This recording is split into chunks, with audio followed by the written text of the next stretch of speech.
Hello, everyone. It's Dr. Juanita Mercer here, your workplace revival ace, just here to give you some tips and really steps to take in addressing grief in the classroom. Today has really been a rough day. It has been a rough day for me in regards to the tragedy in Uvalde, Texas, which is a neighbor here to San Antonio, and what happened at Robb Elementary School. My heart. I have just been on the verge of tears all day. My heart goes out to that community, those families, the parents who are waiting to get answers and to identify their children. I cannot imagine. Um, God is with them. I know He's with them because the Bible tells us that He is close to those who mourning, and they certainly are. They're grieving, and God is close to them. We don't always understand everything, why things happen, but I know that they are being comforted in this moment. And my prayers are that very thing that God continues to comfort him the only way that he knows to do it and to send the right people to touch people's hearts who can help them and provide them with everything that they need in this moment. That is my prayer. And that whatever critical actions we need to take beyond these moments to make sure that things like these don't happen as frequently as they do, that we that those hearts are being touched right now to move to do those things. The Bible tells us that the heart of the king is in God's hands, and I just truly believe that when it comes to our leaders and policymakers, that God can use this situation to touch the hearts of people to move them to act in the way that they need to. Maybe it didn't happen with Buffalo. Maybe it didn't happen with the last school shooting, but maybe this one is it to move people to action. And so those are my prayers. I just, again, my heart is with those families right now. And the survivors as well, who deal with survivors' grief and so many things that go with that. So as I was praying today and thinking about this situation, last week I provided um, 10 tips for addressing grief in the workplace in response to Buffalo. I had no idea that in just a week I could be doing this. But I feel like this is my way of helping as the only way I know to, in addition to praying. And so this is me doing my part. And I just want to encourage anyone out there who has expertise or tips or prayers or whatever it is that you have to give it in this moment to help and to serve the people who are hurting right now. Okay, so let's get into it.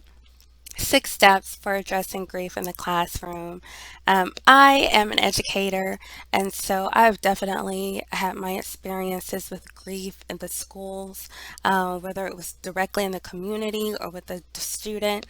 And so I understand what a difficult time this is and what many teachers are facing tomorrow.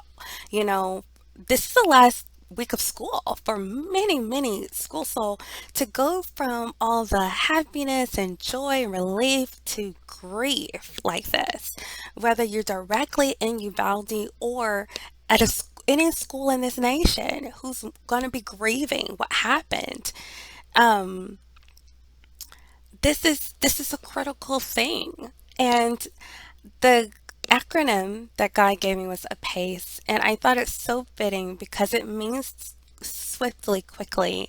And when I was thinking of this word, I said, gosh, that's how quickly tragedy in life just changes for us. It's quick, it's not slow. It's like you enter a whole new phase of your life that you didn't even see coming. And so I thought this was very fitting a pace that when life happens quickly, that we respond quickly. So, A, acknowledge the tragedy, you know, acknowledge that people are hurting, acknowledge that this happened, that, in children's homes, the parents are talking about this, that the students are seeing this on the news, that people are crying because perhaps it's their relative or a loved one that was injured in Uvalde. Like I said, I'm here in San Antonio, and it's very likely that, students here could be related to people in Uvalde. So, we just have to be aware that even though we're in San Antonio, that doesn't mean that you don't have students or faculty or staff that don't have loved ones who are directly affected by this tragedy. And then P, prepare answers to likely questions because you're going to be bombarded with questions. We have questions, right?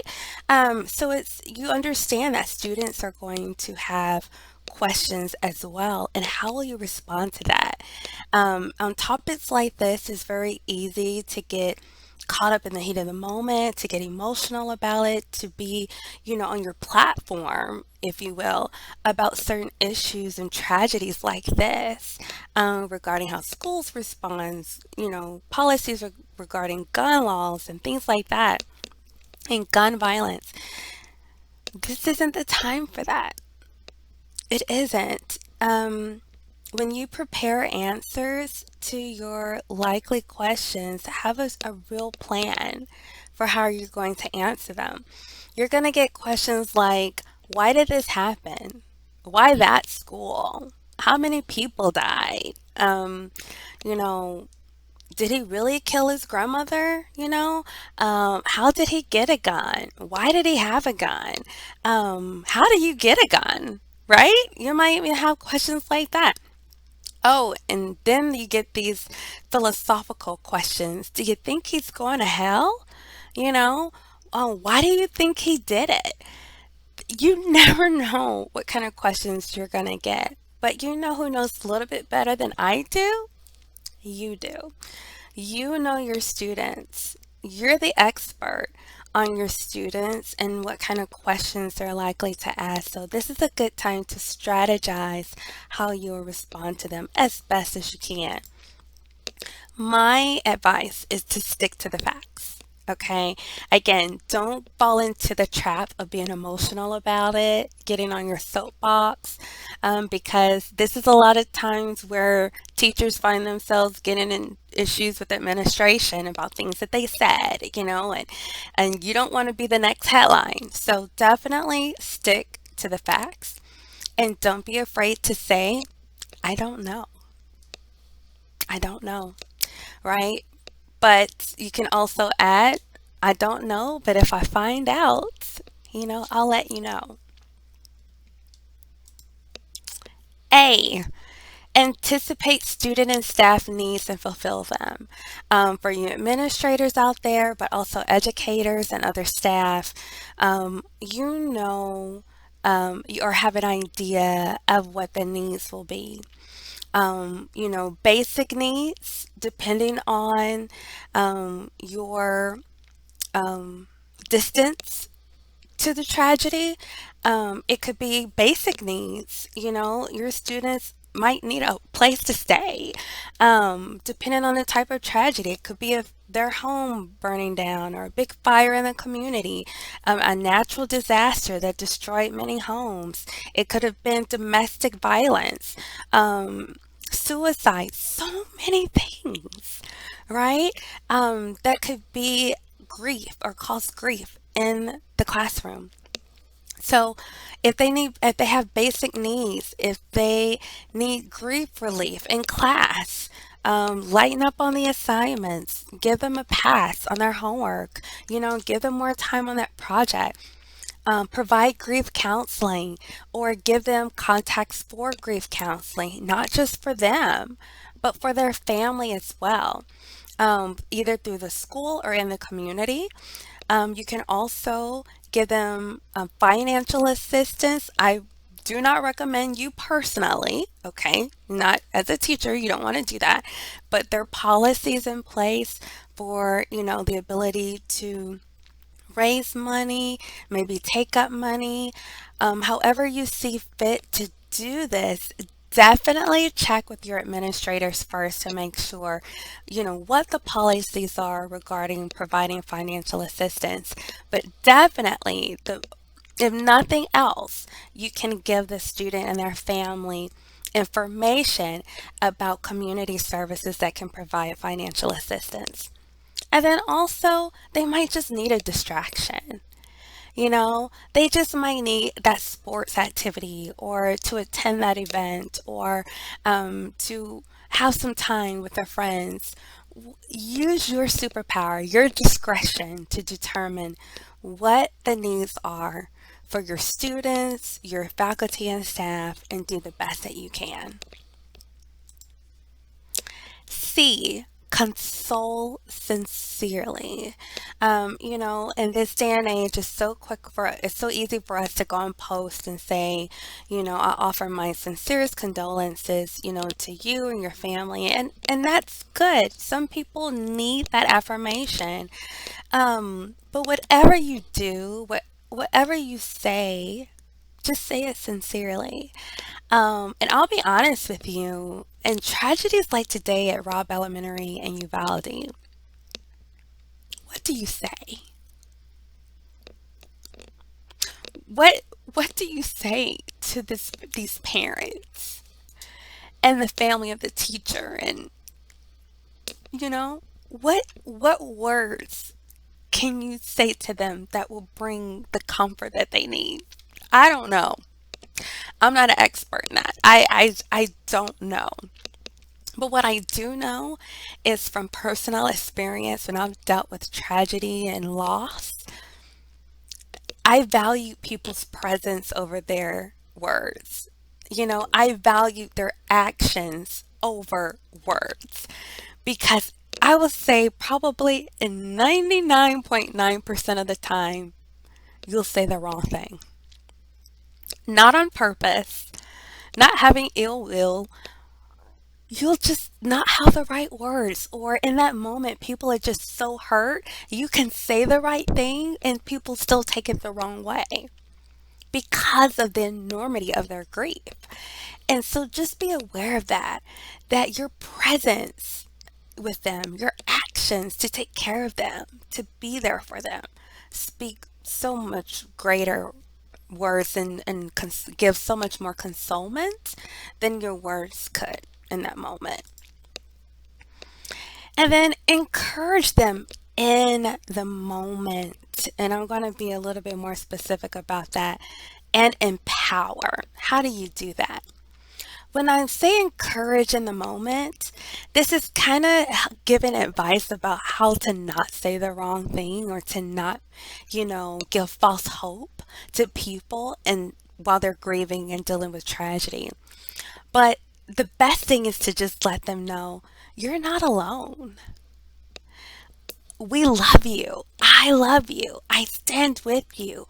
We stand with you. As a school, we support you. We will make sure you have everything you need. Don't worry about this. Don't worry about that. That is the encouragement that people need in the moment. You know, sometimes when you get into, oh, everything's gonna work out, this too shall pass. You know,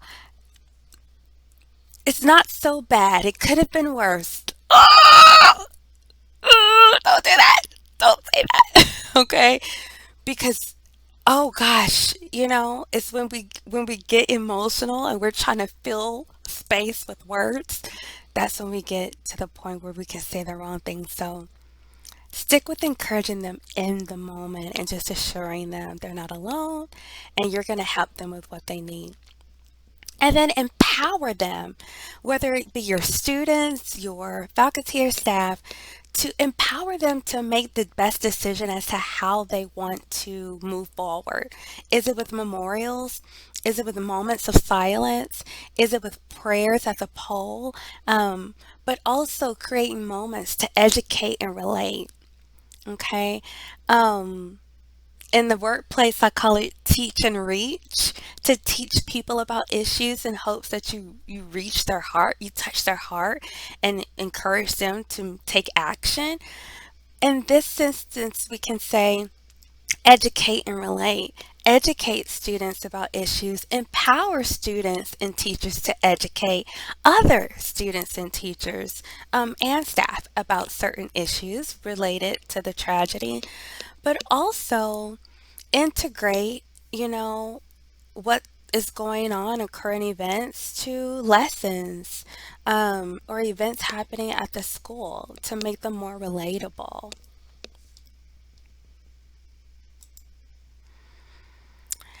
So, those are the 6 steps that I'm offering as to how to address grief in the classroom.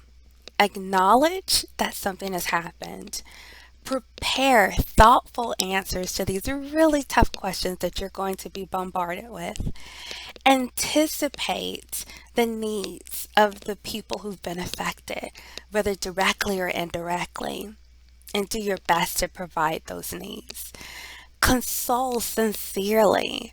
Make sure that your presence and your actions speak more and more loudly than your words do. And then encourage and empower.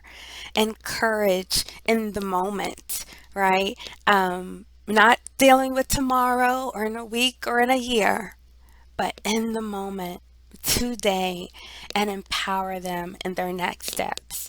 That's going to help them to be educated, to be empowered, to be strengthened, to feel relevant and useful to what's happening around them.